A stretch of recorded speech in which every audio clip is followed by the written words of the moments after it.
الحمد لله الحمد لله سيد نبينا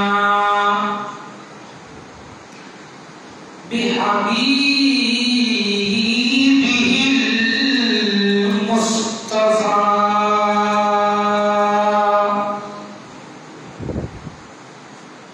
ومن على المؤمنين بنبيه المجتبى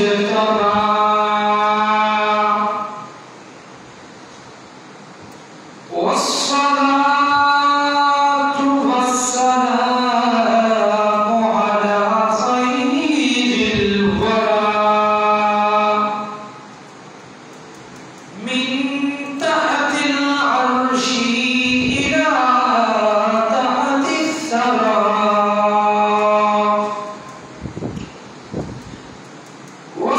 والصلاة والسلام على سيدنا ونبينا وحبيبنا وطبيبنا وطبيب قلوبنا ونورنا ونور إيماننا وروحنا ورسولنا محمد المصطفى وعلى آله وأصحابه وأهل بيته ومترته وعلماء أهل سنته وعلينا معهم أجمعين أما بعد فقد قال الله تعالى عز وجل في شأن حبيبه ومحبوبه ومعشوقه ومطلوبه آمرا ومخبرا إن الله وملائكته يصلون على النبي يا أيها الذين آمنوا صلوا عليه وسلموا تسليما صلى الله على محمد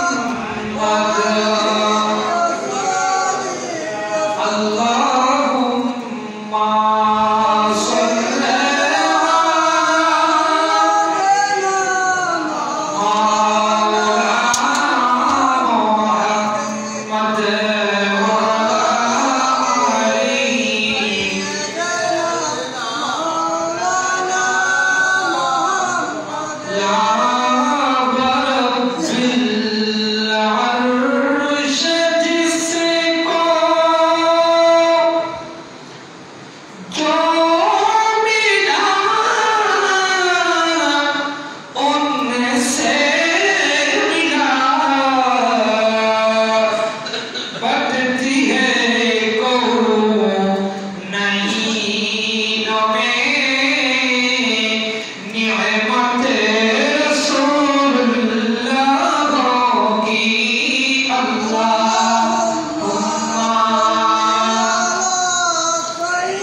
जुजू से और जन्नत से क्या मतलब वहाँ भी दूर हो हम रसूलुल्लाह की जन्नत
ঐতিহ্যবাহী পটিয়া থানার আওতাধীন পূর্ব মালিয়ারা বায়তুল জান্নাত জামা মসজিদে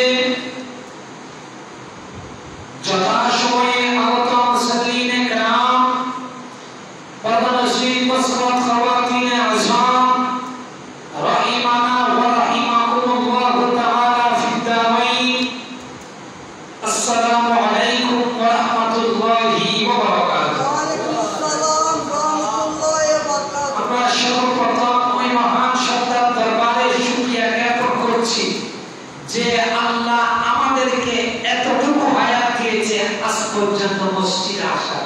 সেই আল্লাহর শুকরিয়া জ্ঞাপন করতে সকলে উচ্চ আওয়াজে বলি আলহামদুলিল্লাহ। এবং সাথে সাথে অগ্রগতি সালামের নিজাম পেশ করছি মানবতা মুক্তির দিশারি সাহেবে আওলা রাহমাতুল লিল আলামিন নবী নবীয়ে দু জাহান, যেই নবী যখন আপন উম্মত গুনাহের মধ্যে লিপ্ত হয়ে যায়, আল্লাহ আমার উম্মতকে আপনি কেমনে বাঁচাবো, আল্লাহ আমার উম্মতকে বাঁচানোর রাস্তা আমাকে দেখিয়ে দাও বলে বলে যেই নবী দুনিয়ায় আগমন করা থেকে শুরু করে আজ পর্যন্ত আমরা যারা গুনাহগার আমাদের জন্য যেই নবী কান্না করছে, আমরা যখন কবরে যাব যেই নবী আমাদের কবরে উম্মতি উম্মতি বলে বলে তশরিফ আনবে, সেই রাসূলে কায়নাতের কদম মোবারকে লক্ষ কোটি দরুদ সালামের নিজাম পেশ করছি। আল্লাহ তাআলা আমাদের পক্ষ থেকে পৌঁছে দিক, সকলে বলুন আমিন। আমরা এমন এক মুহূর্তের মধ্যে দিয়ে জীবন অতিবাহিত করছি, কার হায়াত কখন শেষ হয়ে যায় তার কোনো গ্যারান্টি নাই। আমরা যেখানে মসজিদে এসেছি বসেছি, কিছুক্ষণ রাসূলে কায়নাতের উপর দরুদ শরীফ পড়েছি, আগামী শুক্রবারে পড়তে পারবো কিনা এই আশাটুকু আমাদের নাই। কারণ যে শনিবারে ট্র্যাজেডি হয়েছে, ছোট ছোট মাসুম বাচ্চারা স্কুলে গিয়েছে পড়তে, সকালবেলা মা বাবার হাত থেকে সুস্থ অবস্থায় সুস্থ সবল বাচ্চা স্কুলের মধ্যে গিয়েছে, বিমান দুর্ঘটনায় অনেক শত শত বাচ্চা আজ কবরের মধ্যে শায়িত। গত শুক্রবারে আরেকজন ইমাম এরকম মসজিদের মাইক ঠিক করছে, কারেন্টের তারের মধ্যে শর্ট ছিল, খেয়াল করে নাই, শর্ট খেয়ে মারা গিয়েছে। তাই আমাদের জীবনটা কখন শেষ হয়ে যায়, আমি এখানে আজ দাঁড়িয়েছি, আগামী শুক্রবারে যদি আল্লাহ হায়াত দেয় কেউ এই কথা বলতে পারবে না আমি মনে হয় বেঁচে থাকবো 5 বছর 10 বছর 100 বছর হায়াত পাবো, এ কথার কোনো গ্যারান্টি নাই। তাই আলহামদুলিল্লাহ। কত সুন্দর করে বলছেন আল্লাহ কোরআনে কারীমের মধ্যে, যখন আল্লাহর বান্দারা যখন এই সমস্ত যখন দুনিয়া নিয়ে লিপ্ত হয়ে যায়, আল্লাহ এমন এমন আকস্মিক ঘটনা ঘটিয়ে দেন যেগুলা উম্মতদেরকে শিক্ষা দেওয়ার জন্য। বান্দা দুনিয়া দুনিয়া বলে বলে দৌড়াচ্ছ, দেখো যে সমস্ত ছোট ছোট মাসুম বাচ্চাদেরকে আমি বিমান ট্র্যাজেডি দিয়েছি, কি নির্মমতা, কি একটা আকস্মিক দুর্ঘটনার মাধ্যমে। কারণ যারাই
আল্লাহ কথা বললে মিথ্যা হবে না। দেখুন এই কথাগুলো আল্লাহ কাদেরকে উদ্দেশ্য করে উম্মতের মুসলিমাকে শিক্ষা দিচ্ছেন। আল্লাহ এই কথাগুলো বলেছিলেন বনি ইসরাইলকে, বনি ইসরাইল তথা মূসা নবীর উম্মতকে বলে আল্লাহ আমাদেরকে শিক্ষা দিচ্ছেন। আল্লাহ বলেন আমি মূসা নবীর উম্মতদের কাছে মূসাকে পাঠিয়েছি, তাদের কাছে তাওরাত দিয়েছি। তারা যখন ফেরাউনের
বলেছে? কথা বলেন না।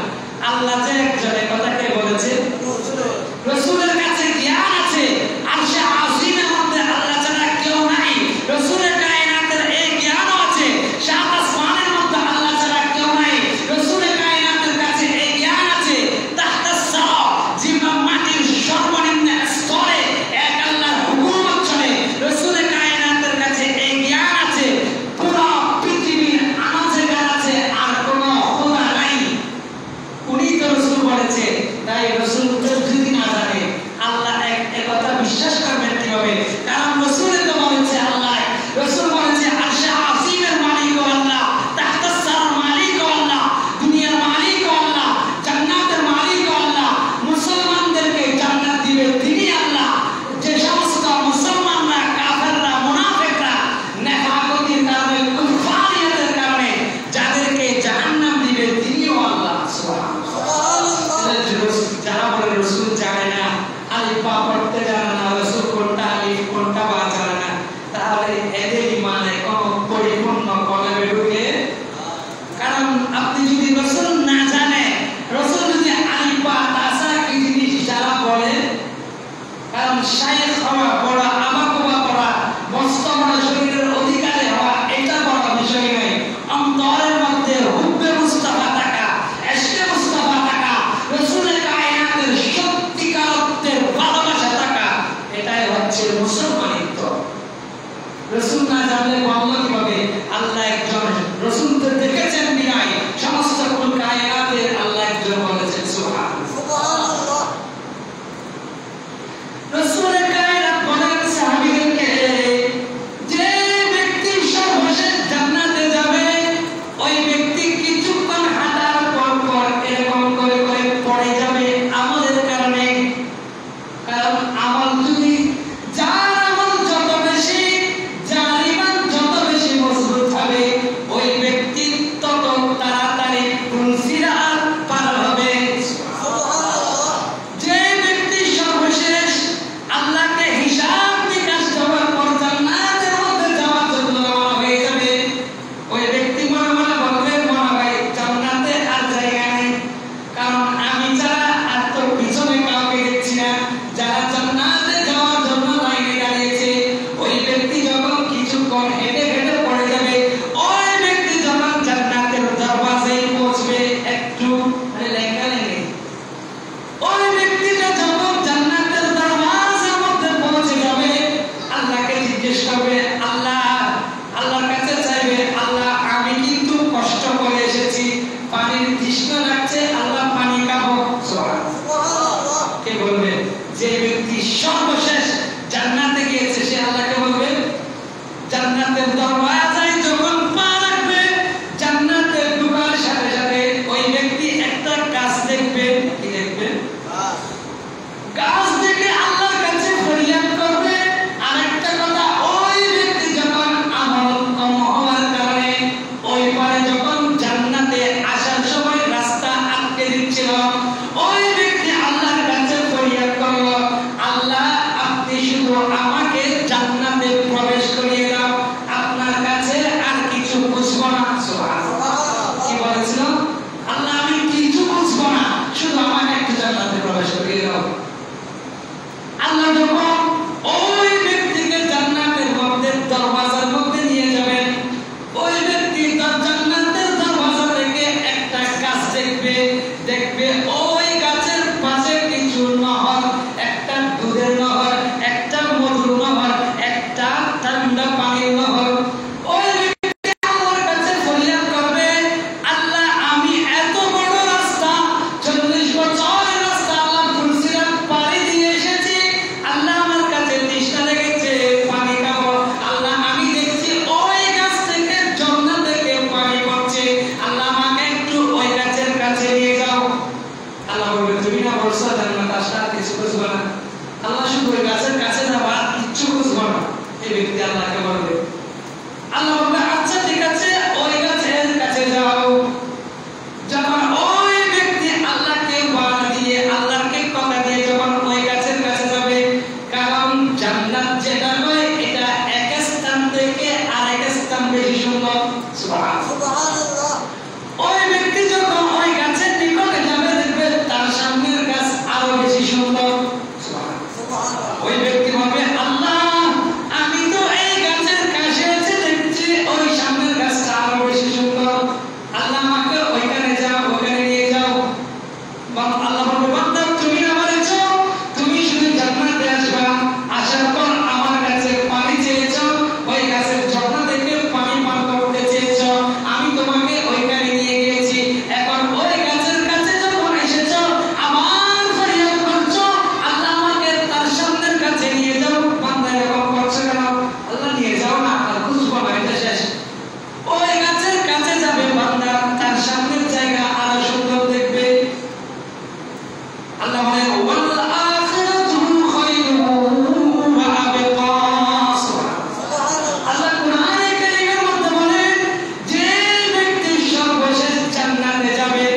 জ্ঞানবান মানুষ। একদিন ওই আবু হারিসা তার ভাই কুসল বিন আকলামাকে নিয়ে একটা সফরের মধ্যে যাচ্ছেন। ওই ব্যক্তির ভাই কুসল বিন আকলামা ওই ব্যক্তির রাসূলকে গালি দিচ্ছে। কাকে? রাসূলকে গালি দিচ্ছে, কারণ তারা ঈমান আনে নাই। রাসূলকে যখন গালি দিচ্ছে, আবু হারিসা বলল, হে আমার ভাই, তুমি রাসূলকে গালি দিও না, কারণ আল্লাহ আমাকে জ্ঞান দিয়েছে, আমি দেখছি মুহাম্মদুর রাসূলুল্লাহ। সুবহানাল্লাহ। ওই ব্যক্তি ভাইকে জিজ্ঞেস করলো, হে আমার ভাই, যদি রাসূল যদি হক হয়, তুমি রাসূলের কালেমা পড়ছো না কেন? জিজ্ঞেস করছে, আমি মুসলমানদের নবীকে যখন গালি দিচ্ছি, তুমি বলছো মুসলমানদের নবী সঠিক, কিন্তু আমি তোমাকে প্রশ্ন করছি, যদি মুসলমানদের নবী সঠিক হয়, তুমি মুসলমানদের নবীর কালেমা পড়ছো না কেন? ওই আবু হারিসা বলল, ভাই, আমি হচ্ছি এলাকার সরদার, আমি হচ্ছি গুচ্ছ প্রতিনিধি, আমি যদি কালেমা পড়ি তাহলে আমাদেরকে গুচ্ছের লোকেরা গুচ্ছ থেকে বের করিয়ে দিবে মুহাম্মদ রাসূলের কালেমা পড়ার কারণে। সেজন্য ওই ব্যক্তি কালেমা নসিব হয় নাই, সম্পদের লোভে পড়ে। যখন দুনিয়ার লোভে পড়েছে, আমি যে বলেছিলাম, উলাইকাল্লাযীনা ইশতারাউল হায়াতাদ দুনিয়া বিল আখিরাহ, কিয়ামত পর্যন্ত এমন এমন মানুষ থাকবে যারা সামান্য দুনিয়ার জন্য আখিরাতকে বিসর্জন দিবে। নাউজুবিল্লাহ। ওই কুসল বিন আকলামা ও কিন্তু কালেমা পড়েছে, ও রাসূলের কায়নাতের সম্পর্কে সবকিছু খোঁজ নিয়ে রাসূলের কায়নাতের কালেমা পড়ে মুসলমান হয়েছে। আরেকটা ঘটনা, আরেকজন ব্যক্তি ছিল, যার নাম ছিল কাব বিন আশরাফ। কি নাম? এ শুধু কবিতা লিখত, অনেক বড় কবি ছিল জাহিল যুগে। ওই ব্যক্তিকে কাবুচ্ছের লোকেরা প্রশ্ন করছে, হে কাব, তুমি তো তাওরাত কিতাব পড়তে জানো, তুমি তো দেখেছো মুসলমানদের যিনি নবী দাবি করছে তিনি হক, কিন্তু তুমি তার কালেমা পড়ছো না কেন? বলছে, আমি যদি মুসলমানদের নবীর কালেমা পড়ি তাহলে আমার দুনিয়া চলে যাবে, আমার আখিরাত অর্জন হবে। আমি চাই না দুনিয়ার মাধ্যমে আখিরাতকে বিসর্জন দিতে। নাউজুবিল্লাহ। আল্লাহ রাসূল কত সুন্দর করে বলেন, বাল তুসিরুনাল হায়াতাদ দুনিয়া ফা ইন্নাল জাহিমা হিয়াল মাওয়া। আল্লাহ রাসূল বলেন, যারা কালেমা পড়েছো, আল্লাহর কোরআন বলছে, রাসূলের কায়নাতের জবানে, যখন দুনিয়াকে যখন অধিক হারে গুরুত্ব দিবা, আপনি শিল্পপতিদের খবর নিয়ে দেখেন, যাদের কাছে অতিরিক্ত টাকা পয়সা হয়ে গিয়েছে, তারা মদকে ভুলে যায়, নামাজ পড়া তো দূরের কথা। সেজন্য আল্লাহ বলেন, যাদের অন্তরের মধ্যে দুনিয়া বাসা বাঁধবে, দুনিয়ার লোভ, তারা জাহান্নামের জন্য তৈরি হও। কোরআন সূরা নাজিয়াত, ফাইনাল জাহিমা হিয়াল মাওয়া। সুবহানাল্লাহ। আল্লাহ বলেন, যারা আখিরাতের বিনিময়ে দুনিয়া ছেড়ে দিবে, আখিরাতের বিনিময়ে দুনিয়া ছাড়বে মানে কি? নামাজ পড়বে না, হক হালাল বুঝবে না, সত্য মিথ্যা বুঝবে না, হক হালাল বুঝবে না, অধিকার চিনবে না, কিভাবে দুনিয়া ইসলামিক ধর্মে চলতে হয় তা বুঝবে না, মুসলমানের ধর্ম আগে বলে বুঝবে না, আল্লাহ রাসূল বুঝবে না, মা বাবার হক বুঝবে না, স্ত্রী পুত্রের হক বুঝবে না।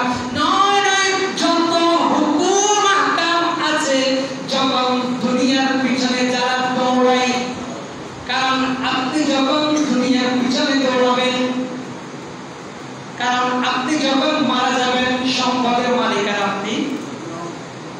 এটা বাংলাদেশি কোডেও সেম, আরবিতে যেগুলো ফরায়েজ পড়া হয় আলিমের মধ্যে, এখানেও সেম।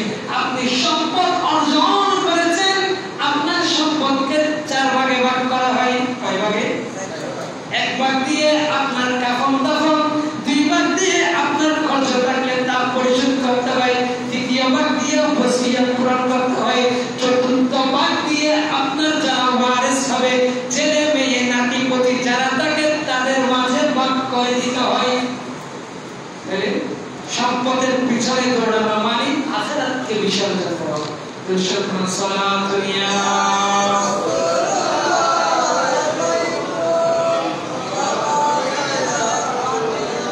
আরেকটা কথা, আমরা যে আমল করছি, আল্লাহ কোরআন 11 পারা 3 পৃষ্ঠার মধ্যে সূরাত হুদের মধ্যে আল্লাহ কত সুন্দর করে বলেন, ওয়া কুল আমালু ফাসায়াল্লাহু আমালাকুম ওয়া রাসূলুহু ওয়াল মুমিনুন।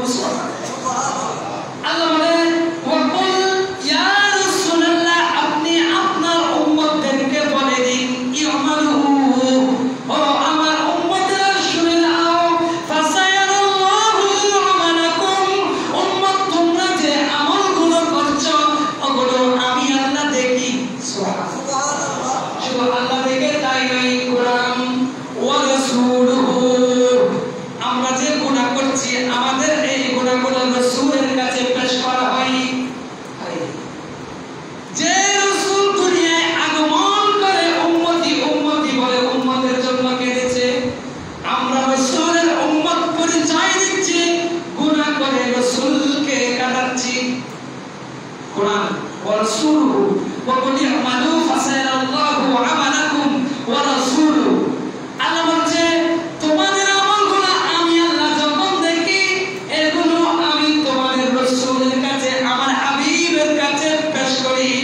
হাবিব, যাদের কারণে আপনি এত কিছু বিসর্জন দিয়েছেন, আপনি নিজের শরীর থেকে রক্ত ঝরিয়েছেন, নিজের দাঁতকে শাহাদাত করেছেন, পেটের মধ্যে পাথর বেঁধেছেন, রাসূল দেখুন যে উম্মতদেরকে দুনিয়ায় ছেড়ে এসেছেন, ওই উম্মতরা গুনাহের মধ্যে লিপ্ত হয়।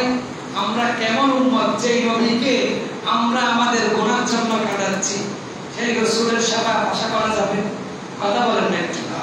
কোরআন যখন রাসূল দেখবে, রাসূল কান্না করবে উম্মতদের জন্য, শুধু রাসূলকে দেখানো হবে তাই না, ওয়াল মুমিনুন। সুবহানাল্লাহ। আল্লাহ বলেন, তোমরা যে আমলগুলো করেছো, কেউ যদি কোনো পীরের মুরিদ হয়, তার পীরকেও দেখানো হয় ওই ব্যক্তির আমল। যাদের মা বাবা কবরস্থ হয়েছে, মৃত মা বাবাকে দেখানো হয় ওই আমলগুলা। বলা হয়, যাদের কারণে তুমি দুনিয়া দুনিয়া করেছো, যাদের জন্য তুমি নিজের রক্তকে কাম করেছো, কামকে পানি করে তোমার শরীরকে বিসর্জন করে দিয়েছো, তারাই দেখো তুমি যখন দুনিয়া থেকে পর্দা করেছো। এই সামান্য কারণ আরেকটা আয়াতের মধ্যে আল্লাহ বলেন, ওমা ওয়াল হায়াতুদ দুনিয়া ইল্লা মাতাউল গুরুর, দুনিয়াটা হচ্ছে অস্থায়ী। দুনিয়া আল্লাহ বলে, ইয়া আইয়ুহাল্লাযীনা আমানু ইযা কুলতুম ইলাল আরদ, কুলতুম বা ইযা কুলতুম মানে ছাগলের কে দেখছেন, ছাগল ধরলে এরকম করে, ছাগল যখন এরকম করে কোনো মাটিতে ধরবে, আপনি এই ছাগলের এই পাটা তুলতে অনেক কষ্ট হয়, তো সহজে চলে না, তো তোমরা সহজ উঠে। আল্লাহ কোরআনে কারীমের মধ্যে মেসাল দিচ্ছেন, তোমরা যে দুনিয়াকে এভাবে ধরে রাখতে চাচ্ছ, কারণ আল্লাহ সেজন্য সময় সময়ের মধ্যে বিভিন্ন দুর্ঘটনা ঘটায়। যেমন যে সকল ছাত্ররা ছোট ছোট মাসুম বাচ্চারা ঘর থেকে বের হয়েছে, কত সুন্দর সুন্দর, কেউ ডাক্তার হওয়ার নিয়ত করেছে, কেউ ইঞ্জিনিয়ার, কেউ প্রকৌশলী, এক একজন এক এক কিছুর নিয়ত করেছে। আল্লাহ বলে নাই, ইচ্ছা করতুম ইলাল আরদ, বান্দা দুনিয়াকে এভাবে করতে চাচ্ছ, আমি কিছু চিনিয়ে নিব। সুবহানাল্লাহ। চিনিয়ে দিচ্ছেন আল্লাহ। আমাদের চোখের সামনে কত দুর্ঘটনা, বাইক নিয়ে যাচ্ছে, ট্রাকের তলে ঢুকে যাচ্ছে, কিন্তু আমরা তবু খুশি। আল্লাহ আমাদেরকে, আমাদের জীবনটাকে, আপনি শুধু নামাজটা পড়ুন, অন্তত রাসূলের কায়নাতে আনিত বিধান, আপনাকে তো আল্লাহ বলেন সারাদিন মসজিদে বসে থাকেন, এরকম বলছে আল্লাহ। আল্লাহ বলছেন আমরা শুধু নামাজটা পড়, অখারাপ একটুকুর মধ্যে যখন আসবি, আর বাকিগুলা আমি আল্লাহ আমার রহমানিয়তের সাদকায়, আমার গফফারিয়তের সাদকায় মাফ করব। সুবহানাল্লাহ। আল্লাহ আমাদের প্রত্যেককে ঈমানি মওত, ঈমানি হায়াত দান করুন। সকলে বলুন আমিন। ওয়া সাল্লাল্লাহু আলহামদুলিল্লাহি রাব্বিল আলামিন। আসসালামু আলাইকুম ওয়া রাহমাতুল্লাহি ওয়া বারাকাতুহু।